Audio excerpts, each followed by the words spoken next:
Hello friends. Welcome to the Reading Mindset. Today, we are going to talk about The Practicing Mind by Thomas M. Sterner. In life, we often focus so much on achieving something that we become obsessed with the final result. We want to learn to play the guitar as quickly as possible, master painting, or become perfect in a new skill. But in this book, Thomas M. Sterner explains that true joy comes when we shift our focus from the end result, the product, to the journey itself, the process of learning. When we think only about the result, we become impatient, frustrated, and forget to enjoy the learning experience. Imagine you decide to learn a new musical instrument. Every day, you keep thinking about when you'll be able to play your favorite song perfectly. But when you sit down to practice, you realize there's still a lot to learn. Your fingers don't move smoothly, the music doesn't sound right, and you get frustrated. Here, the problem isn't that you can't learn. The real issue is that you're too focused on the outcome rather than enjoying the process. Sterner says that to master anything, you must shift your focus from the result to the journey. When you adopt the mindset of just practicing and enjoying the process, your skills develop naturally, and you improve without stress. Enjoying the process in different areas of life. To understand this better, imagine you are painting. If you keep thinking about how the final painting will look after every brush stroke, you might feel discouraged. The painting might not look great initially, which can lower your confidence. But if you focus on each stroke as part of an enjoyable process, you will create without pressure and do a better job. Even top athletes follow this mindset. They don't just focus on winning trophy as if they enjoy their daily training. Small improvements each day lead them to victory. A cricketer who constantly thinks about scoring a century might get anxious and miss every ball. But if he focuses on playing each ball carefully, improving with every move, he naturally becomes a great batsman. Now, apply this to life. Many times, we get overwhelmed by big goals and exhaust ourselves before even achieving them. For example, if you are preparing for an exam and constantly worry about your final score, studying will feel like a burden. But if you enjoy learning each topic as a small achievement, you will study better and retain more knowledge without stress. This principle applies not only to studies or skill development but also to personal habits. Suppose you want to develop the habit of waking up early. If you keep thinking, "I still can't wake up early, I wonder when this will become a habit," you might feel discouraged. But if you focus on adjusting your wake-up time gradually every day, you will develop the habit effortlessly. Similarly, people who go to the gym often quit because they are fixated on when they will achieve the perfect body. However, those who enjoy daily improvements in their workout routines stay consistent and eventually achieve their fitness goals. Living in the present moment. When we focus only on the final result, we put unnecessary pressure on ourselves, feel disappointed, and often give up. But when we focus on small daily improvements and enjoy the journey, we not only become better but also stay happy. Sterner teaches us an important lesson: patience and presence. When we do something just to perfect it, we rush, make mistakes, and feel dissatisfied. But when we enjoy the process itself, we naturally improve over time. Think about a baby learning to walk. The baby doesn't worry about when it will start running. It simply focuses on the process, falls multiple times, and enjoys every attempt. In the same way, when we start something new, we should treat it as a game, enjoying each step without stressing over when we will reach the final goal. So, the next time you start learning a new skill, developing a habit, or working towards a big goal, remember this: the result will come on its own, and just focus on enjoying the process. Sometimes, our minds are so preoccupied with different thoughts that we fail to focus on the present moment. If you liked this free summary, you can subscribe to our channel, become a member, or support us via UPI. Now, back to the summary. The power of present moment awareness. Our minds often wander, either stuck in the past, "I wish I hadn't made that mistake," or worrying about the future, will I be successful? But Stirner emphasizes that the greatest peace and productivity come when we learn to live in the present moment. Have you ever done something and later thought, I wasn't fully present, I don't even remember how I did it? This happens because, while performing a task, our minds are elsewhere, either thinking about past regrets or future worries. This distraction prevents us from fully immersing in what we are doing, reducing the quality of our work. Stirner explains this in a simple way. Imagine you are painting. If your mind starts thinking about how bad your last painting was or worries about how this one will turn out, your focus will shift away from the brush strokes. You won't enjoy painting, and the result may not be as good as it could be. But if you immerse yourself in each stroke, feeling it fully in the moment, your painting will be better, and you will enjoy the process. This applies to studying as well. If you're preparing for an exam but keep worrying about past failures or potential future struggles, you won't focus effectively. But if you shift your mindset to right now, I just need to understand this topic well, your concentration will improve, and you'll retain information better. Stirner believes that a lot of our stress and anxiety come from not living in the present. When we focus on the now, our minds are calmer, distractions decrease, and we become more efficient in everything we do. Mindfulness and focus. To better understand this, consider driving. If you are driving but thinking about a conversation with your boss or a morning argument, you might forget to use the indicator, cross a red light, or even get into an accident. But if you focus entirely on driving, the journey becomes smoother and safer. Similarly, if you are talking to someone but your mind is elsewhere, the other person will notice that you are not fully engaged. This weakens relationships. However, when you fully focus on the conversation, listen carefully, observe expressions, and enjoy the interaction, your communication skills improve, and your relationships strengthen.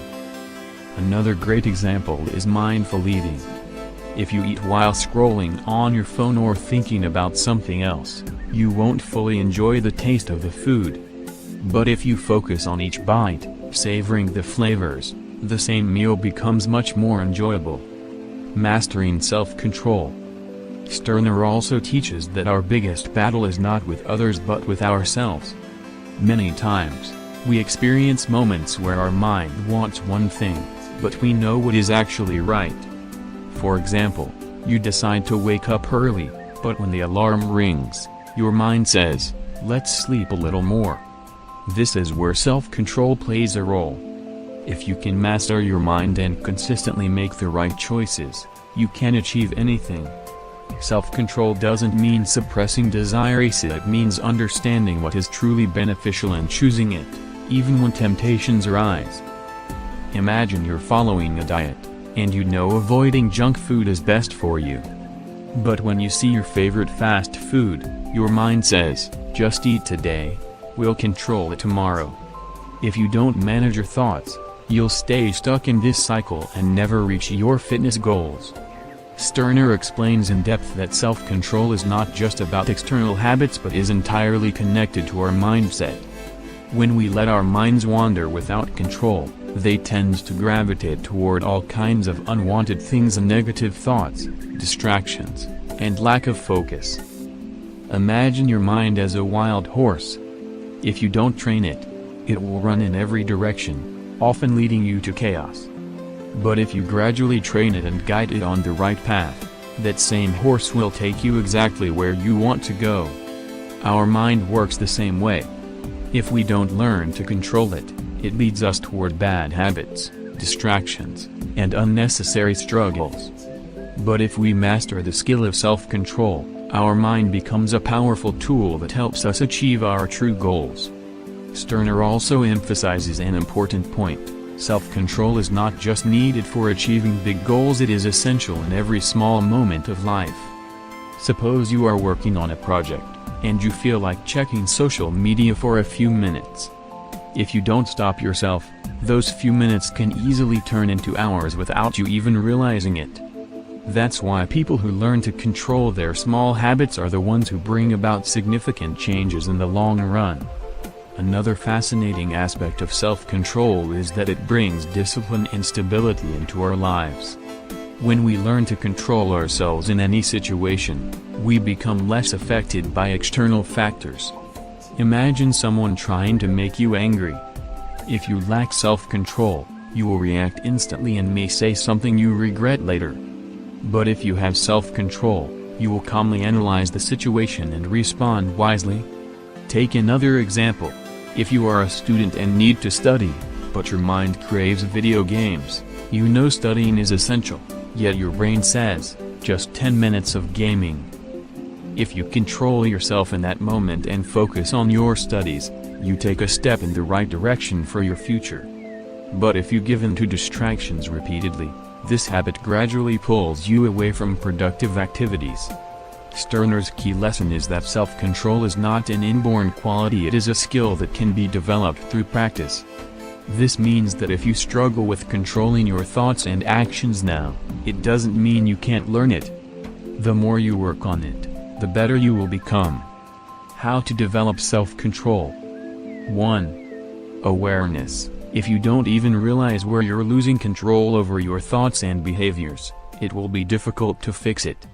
So, the first step is to observe and identify situations where you lack self-control. 2. Take small steps. Self-control doesn't come overnight. If you put too much pressure on yourself and decide to become 100% disciplined suddenly, it won't last long. Instead, set small, achievable goals. For example, if you want to reduce your social media usage, start by limiting it to just an hour a day, then gradually decrease it further. 3. Avoid distractions. The easiest way to maintain self-control is to stay away from things that distract you. If your phone distracts you during study time, keep it on silent mode or in another room. If you struggle with junk food cravings, don't bring it into your house. 4.